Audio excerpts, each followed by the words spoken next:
예, 점심시간 됐는데 저는 점심 안 먹으니까 영상 한번 찍어볼게요. 이번 주제는 친일파 청산, 무산과 박정희 시대에 대한 제 생각입니다. 그래서 3.1절도 얼마 안 남았는데 어떤 분이 아까 댓글로 친일파 청산, 무산에 대한 제 생각을 알려달라고 그래서 박정희 시대랑도 연결해서 한번 좀 얘기를 해볼게요. 일단 친일파 청산. 먼저 전제를 달게요. 저는 일본한테 우리나라가 점령당한 건 되게 화가 나지만 일본만의 잘못이라고는 안 봐요. 또 이 얘기 듣고 저를 친일파로 욕할 분들이 많겠지만 국제법 질서에서 뭐 법과 정의 다 개소리예요. 힘 있는 놈들이 결국은 왕이에요. 국제법에서는.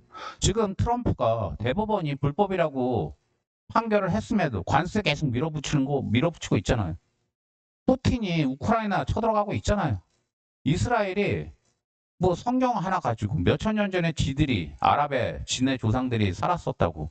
그거 가지고 아랍 쳐들어가서 결국은 아랍 사람들 탄압하고 팔레스타인 탄압하고 그리고 지금 잘 먹고 잘 살고 있잖아요.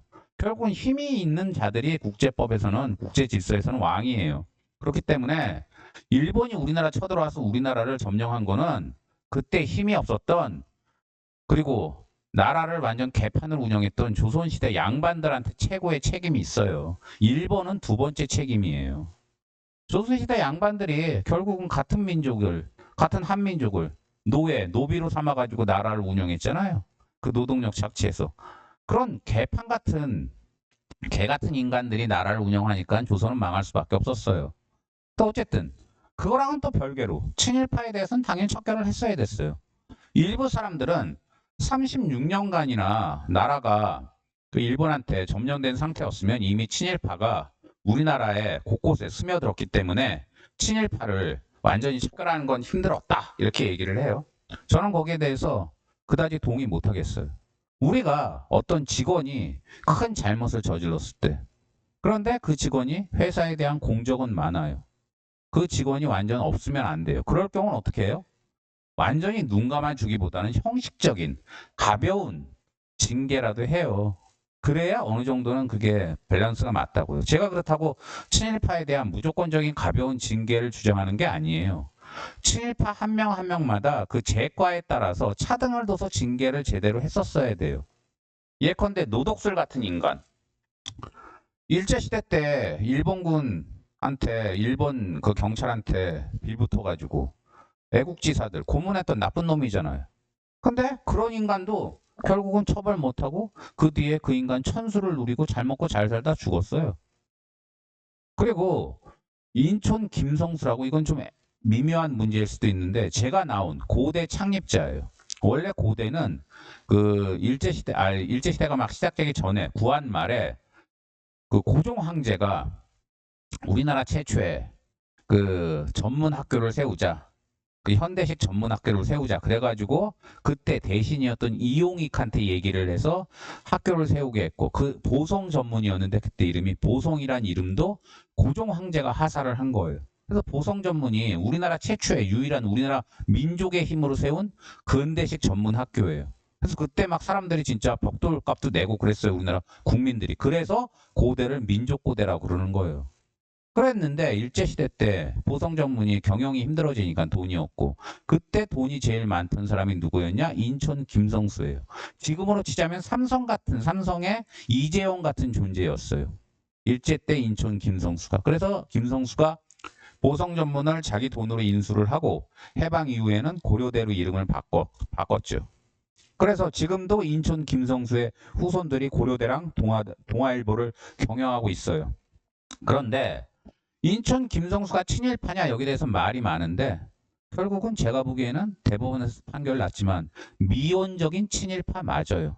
노독술 같은 적극적인 악질 친일파는 아니었을지라도 미온적으로 일본에 어느 정도 협력한 건 맞아요. 그러면 이런 미온적인 친일파는 가볍게 처벌을 하고 노독술 같은 인간은 강하게 처벌을 하고 어쨌든 그래서 친일파에 대해서는 차등을 둬서 본인이 잘못한 거에서 차등을 둬서 반민특위가 제대로 활동을 해서 처벌을 했어야 되는데 어떻게 됐어요? 이승만을 비롯한 당시 친일파들이 힘을 똘똘 뭉쳐가지고 반민특위 자체를 와해를 시켜버렸죠. 그래서 친일파 청산이 우리나라는 완전히 나가리가 됐어요. 그러니까 어떤 일이 발생했어요? 친일파들이 우리 친일해도 계속 먹고 사네. 잘 먹고 잘 사네. 그리고 일반인들은 어떻게 생각을 하게 됐어요? 나라를 배신한 친일파 놈들도 처벌 안 받는구나. 그럼 이 나라를 위해서 내가 뭘 목숨을 걸어야 돼? 이런 회의감이 들죠. 사회 전체적으로 사회 기강이 흔들리고 공정함에 대한 사람들의 인식이 완전히 개판이 된 거예요. 그게 이어진 게 뭐냐? 박정희의 5.16 쿠데타예요. 5.16 쿠데타. 박정희도 친일파예요. 다카키 마사오. 박정희 그 학교 선생하다가 본인이 자발적으로 만주 군관학교 들어가가지고 열심히 그 일본을 위해서 열심히 싸웠던 친일파예요. 박정희. 근데 박정희 같은 사람도 결국은 친일파 청산이 무산되니까 해방 이후에 아무런 제재 조치를 안 받고 우리나라 군에 들어갔죠. 박정희가. 그러고 나서 나라가 썩었다 어쩐다 운운하면서 결국은 쿠데타를 일으켜서 5.16 쿠데타로 나라 정권을 잡았죠. 친일파가 처벌이 안 되고 친일파가 오히려 쿠데타를 일으켜서 나라 정권을 잡아버리니까 어떻게 돼요? 친일파들이 야 이거 우리 세상이구나. 잘 먹고 잘 살 수 있겠구나. 그리고 국민들은 친일파가 오히려 저 잘 사네. 이런 생각을 하게 되죠. 그러니까 나라의 꼴은 더더욱 개판이 된 거예요. 여기까지 보고 또 뭐 박정희가 그래도 경제를 발전시킨 거 아니냐 반론 펴실 텐데 그건 맞아요. 맞는데 한번 제 얘기를 해볼게요. 제가 다른 영상에서 말했지만 저희 부모가 저를 안경이 깨지도록 이제 저를 두들겨 패고 학대를 했는데 그래서 공부 열심히 해라 그거였어요. 눈도 잘 안 보이는 저를. 그래서 저는 그 맞는 게 두려워서 그 구타가 무서워서 공부를 해서 어찌어찌 고대까지 갔어요. 그럼 제 인생은 성공한 건가요? 그래도 어쨌든 때려서라도 고대를 보냈으니까 저는 고대 가고 난 다음에 더 이상 이제 성인이 되고 부모가 이제 저한테 두들겨 맞을까봐 반대로 제가 이제 자기네들을 때릴까봐 더 이상 저를 안 때렸어요. 그러니까 누가 나를 안 때리니까 동기부여되는 게 다 사라졌어요. 내가 열심히 공부했던 건 무조건 맞기 싫어서 공부했던 건데 더 이상 누구도 날 안 때리니까 공부할 필요가 없어졌어요. 내가 뭐가 좋아서 공부한 게 아니었기 때문에. 그래서 제 인생은 고대를 비록 갔지만 그 뒤로 계속 나락으로만 흘러갈 수밖에 없었어요. 뭘 좋아하는지 제가 뭘 하고 싶은지 거기에 대한 인식이 전혀 없었으니까. 우리나라 국민들이 잘 먹고 잘 살게 된 건 맞아요. 박정희 때. 하지만 박정희가 중앙정보부를 이용해가지고 여차하면은 사람들 잡아다가 무조건 두들겨 패고 자기 말 듣게 하고. 그러니까 국민들이 그게 무서워서 열심히 일은 하고 열심히 말은 들었지요. 하지만 본인들이 진짜 하고 싶어서 한 것도 아니고 그때 부의 공평한 분배가 이루어진 것도 아니었어요. 박정희 일가가 얼마나 그때 치부를 했는지 그건 저는 몰라요. 저는 모르는데 박정희 시대에 박정희 그 청와대에서 아주 잠깐 6개월인가 일했던 유명하지도 않은 어떤 비서관의 아들내미랑 저랑 친해가지고 걔네 집에 놀러 간 적이 있었어요. 옛날인데 수십 년 전에.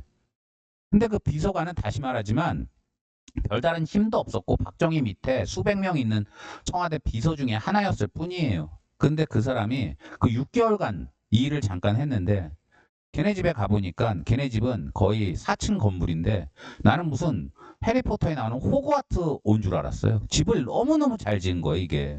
그냥 단순한 1, 2, 3, 4층이 아니라 영화에 나올 법한 저택이었어요.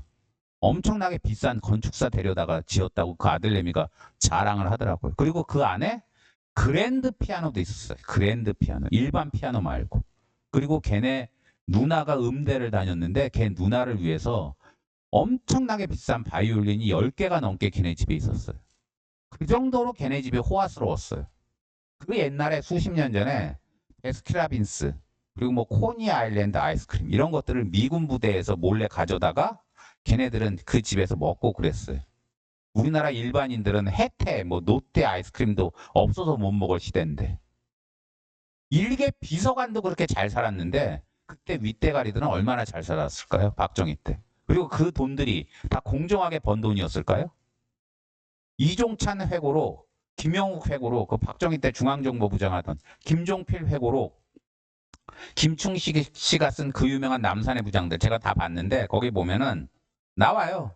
여차하면은 중앙정보부에서 잘 나가는 회사 사장 불러다가 두들겨 패고 그 회사 재산 뺏고 그리고 중앙정보부에 잘 보이는 사람한테 그 회사 넘겨주고 이런 식으로 말도 안 되는 짓거리를 박정희 때 계속 벌였어요. 그러니까 평균 소득은 올라갔지만 공정함에 대한 인식, 정의에 대한 인식은 개판이 된 거예요. 아니, 친일파가 대통령을 하면서 지 마음에 안 들면 무조건 잡아다가 고문하는데 그런 사회가 정의롭습니까?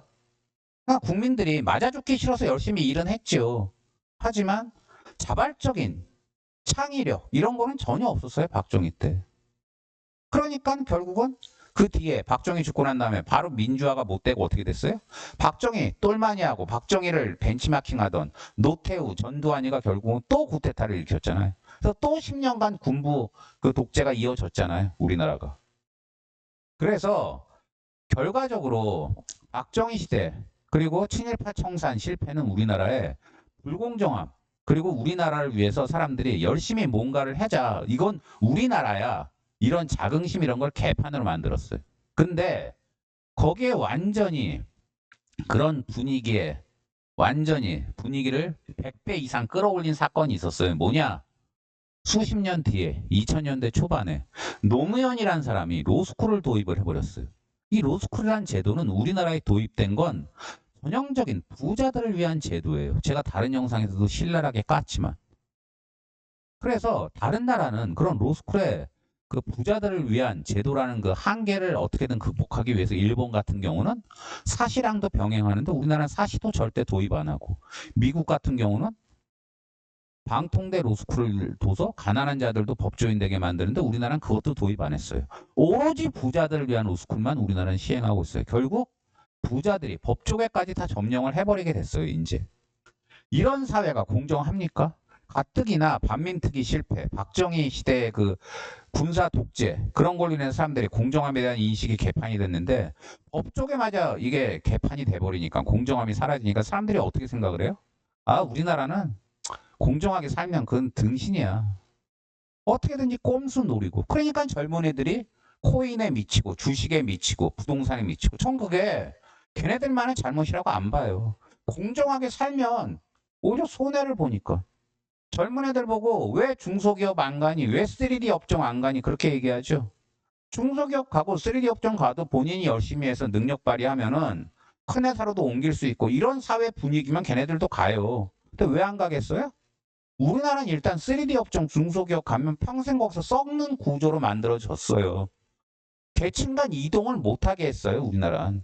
대표적인 게 뭐예요? 바로 로스쿨이잖아요. 로스쿨. 심지어 박정희, 전두환, 노태우마저도 로스쿨 도입은 반대했어요. 왜? 아, 그건 안 돼. 그런 식으로 완전 계층 간 이동을 막아버리면 이거는 나라의 피해가 너무 많아. 그래서 전두환, 박정희, 노태우마저도 로스쿨은 도입 안 하고 사법시험의 공정함을 계속 중시하면서 사실을 유지했는데 그거를 발로 걷어찬 게 노무현이잖아요. 저 같은 경우 나이 꽤 많아서 노무사 시험 붙었는데 만약 노무사 시험도 로스쿨처럼 운영됐으면 저는 붙을 수 없었어요. 나이도 많지 돈도 없지. 그래도 노무사 시험은 열심히 공부한 놈이 무조건 붙을 수 있는 구조기 때문에 저는 목숨 걸고 열심히 한 거예요. 근데 지금 이렇게 나라에 공정함이 없고 정의가 사라졌는데 누가 열심히 나라를 위해서 일을 하고 누가 창의력을 발휘하고 누가 진짜 세상을 믿고 열심히 뭔가 젊음을 바치겠습니까? 그러니까 출산율도 날로 개판이 돼 가는 거예요 지금. 그래서 정리를 하자면 반민특위 실패, 박정희의 쿠데타, 그리고 노무현의 로스쿨 이게 우리나라를 완전히 개판으로 만든 세 가지 사건이고 공정함, 정의에 대한 국민들의 인식이 개판이 됐기 때문에 아무리 박정희가 나라를 좀 발전시켰다, 평균 소득을 올렸다 해도 그거는 우리나라에 끼친 마이너스 요소에 비하면 아무것도 아니라는 거. 그리고 노무현이 아무리 대단하다고 사람들은 얘기해도 저는 로스쿨 도입 하나만으로 노무현은 최악의 대통령이라고 저는 생각한다는 거. 박정희 못지않은 최악의 대통령이에요. 윤석열 못지않은. 그래서 또 이 영상 보고 뭐라고 할 사람들 많을 텐데 하세요. 하는데 나는 내 하는 말에 나는 모든 걸 걸 수 있기 때문에 실명, 연락처, 주소, 학력, 경력 다 공개하고 이 영상 만듭니다. 그러니까 이 영상을 비난하고 싶으면 당신들도 나랑 공정하게 신상 까고 비난하세요. 인터넷이 주는 그 익명성 뒤에 숨어서 쥐새끼처럼 찍찍 거려봐야 나는 개무시하고 절대 신경 안 씁니다. 예, 좋은 하루 되세요.